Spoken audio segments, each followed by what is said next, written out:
माननीय मंत्री जी, छात्रवृंद, श्रोतावृंद, हम पंडित गोविंद झा जी से करीब 35 वर्ष से परिचित छलहुँ और संसार में, लेकिन जस जावत जीवित थे तावत वो व्यक्ति जीवित, तो वो जीवित रहता, जीवित है, आगू अमर रहता, लेकिन ई पोथी हुनका लेल थे और एक अमर कीर्ति भऽ गेलै न। हम सब एहि अवसर पर हुनका श्रद्धासुमन अर्पित करै छी और दिवंगत परमात्मा से हुनका परमात्मा से प्रार्थना करै छी जे हुनका आत्मा के शांति भेटत और जतऽ रहथि ततऽ वो अमरत्व के प्राप्त करत। एहि सब अनुसार बहुत पर सुशोभित अचानक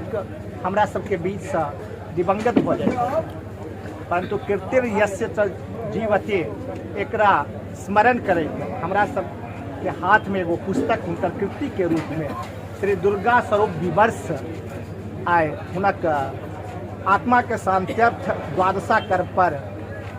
विमोचन माननीय कुलपति महोदय, माननीय मंत्री महोदय और परिवारक सब जे शोकाकुल परिवार छथिन तिनकर शांत्यर्थ पाथेय के रूप में माँ भगवती के दुर्गा स्वरूप विमर्श पुस्तक विमोचन भेल। एहि पुस्तक में विशेष करके माँ भगवती के जे विभिन्न